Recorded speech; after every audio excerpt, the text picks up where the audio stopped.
welcome to the part 2 of session 2, which is your banking session.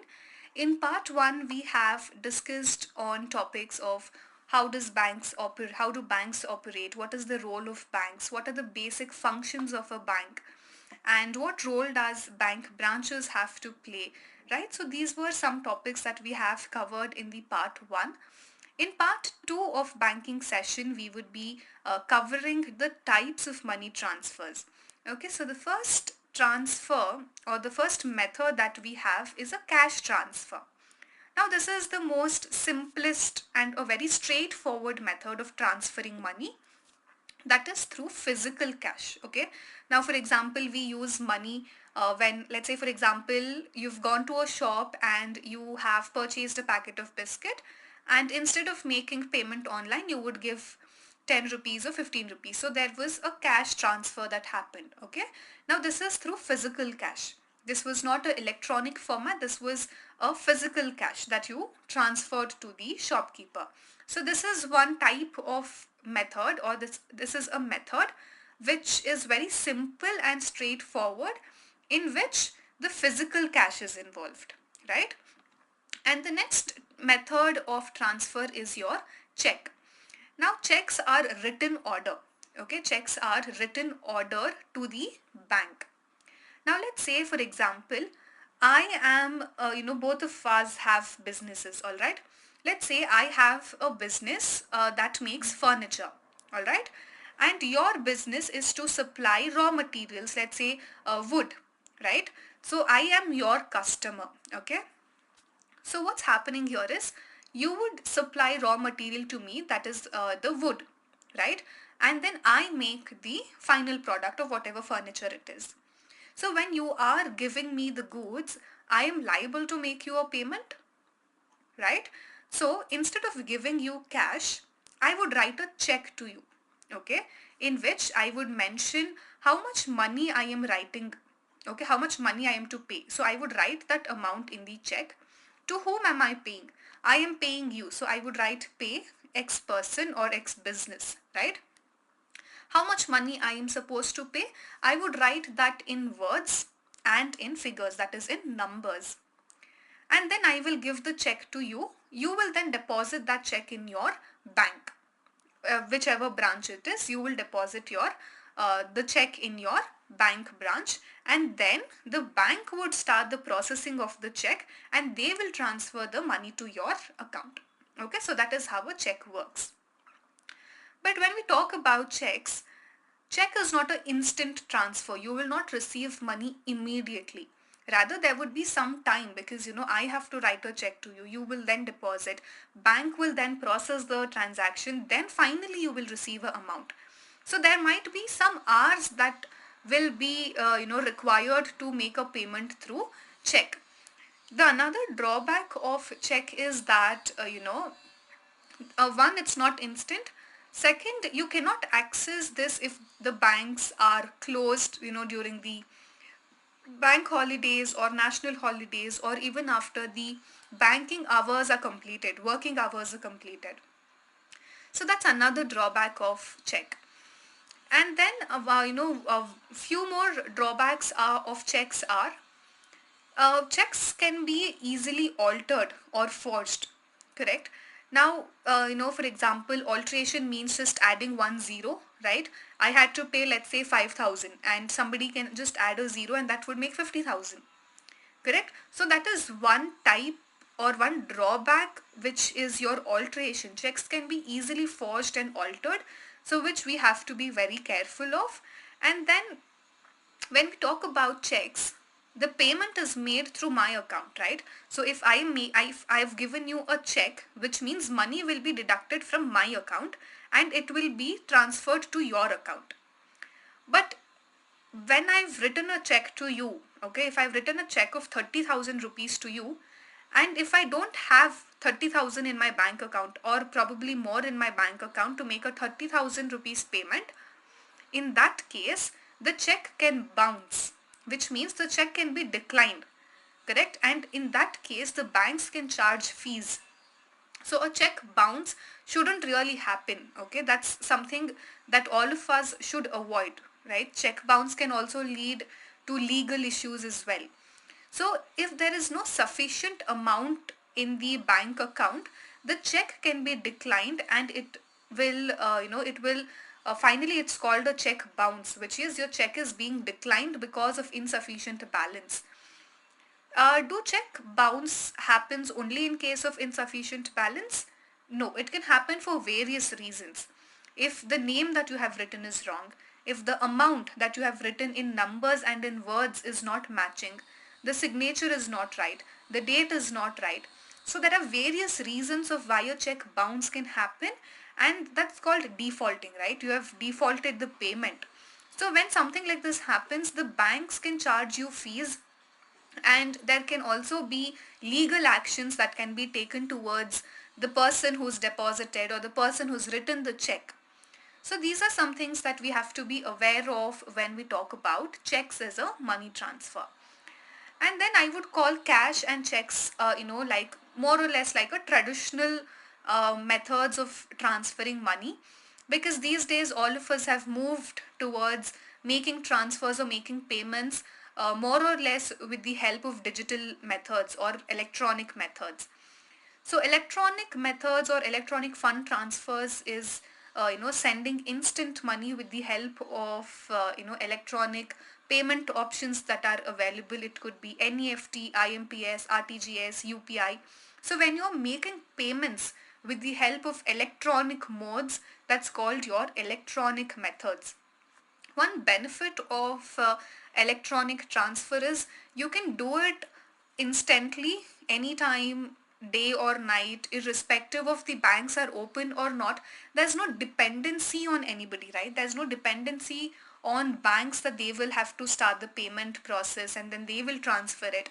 So electronic methods of transferring money are more convenient because number one, you can do it instantly. There's no dependency, and you don't have to worry about if the banks are closed or not, because it's happening digitally, right? So this is more convenient than cash and check, because in cash you should have enough cash, right?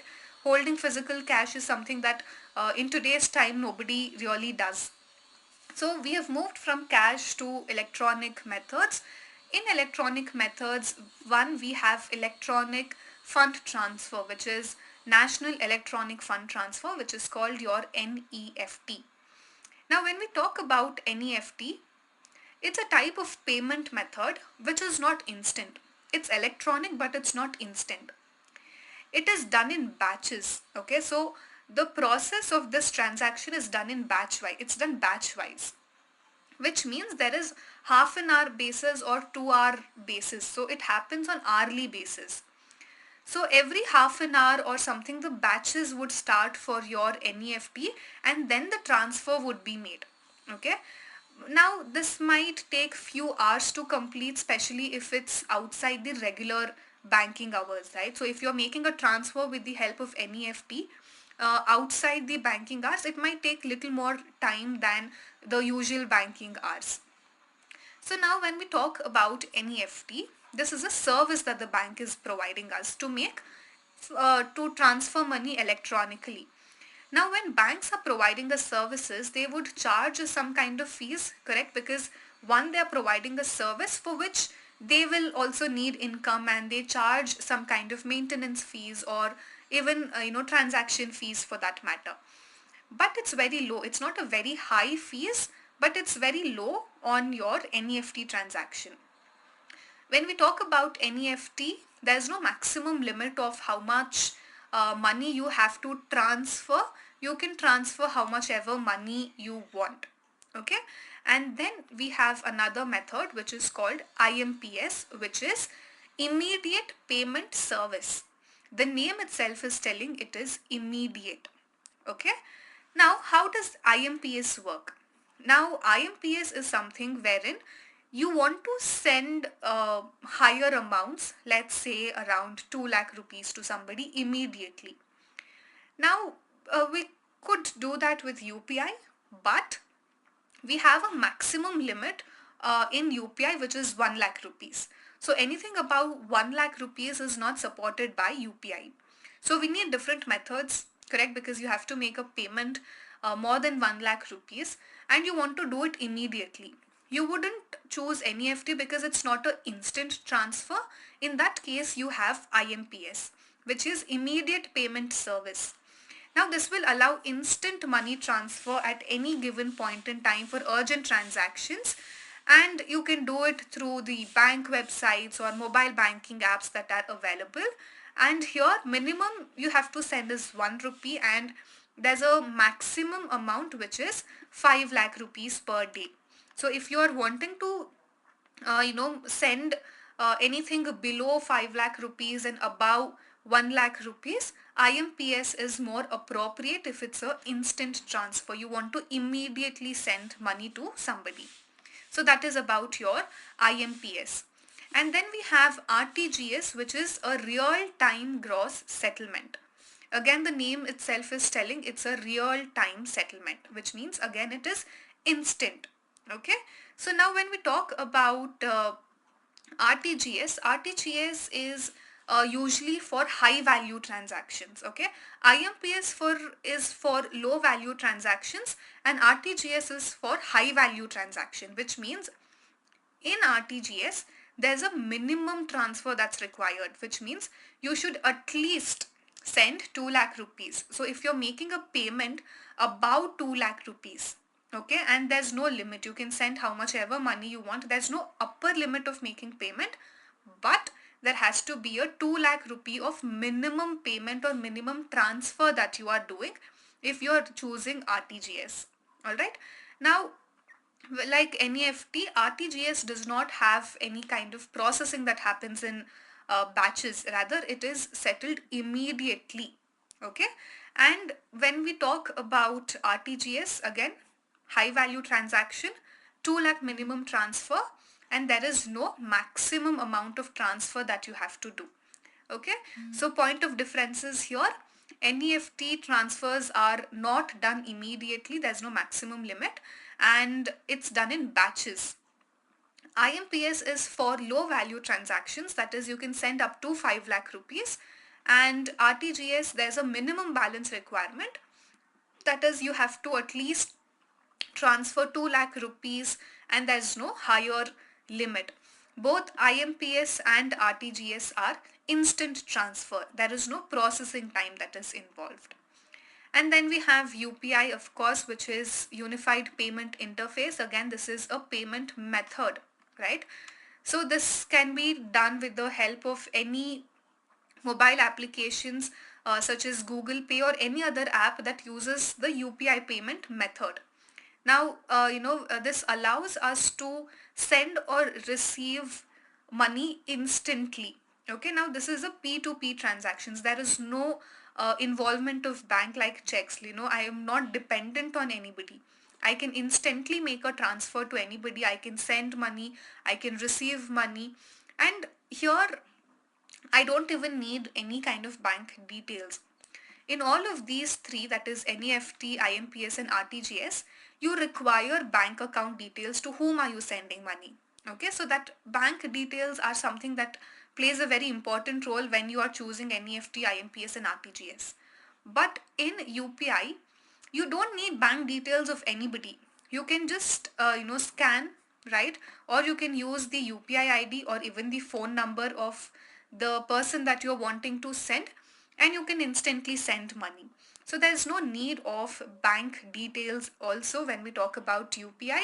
And of course, it's immediate, convenient for all of us.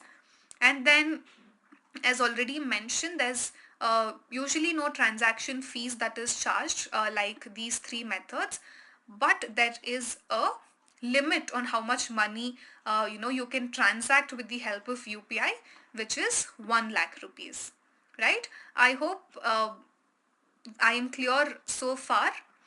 And then we have payment apps like Google Pay, Apple Pay. Now these are something wherein you can store your money in digital wallets, right? We have discussed about digital wallets in session 1 when we were discussing about the forms of money, that is digital money, of how payment apps are there in which you can store your money and use them like the normal wallet that we use, right? A physical wallet.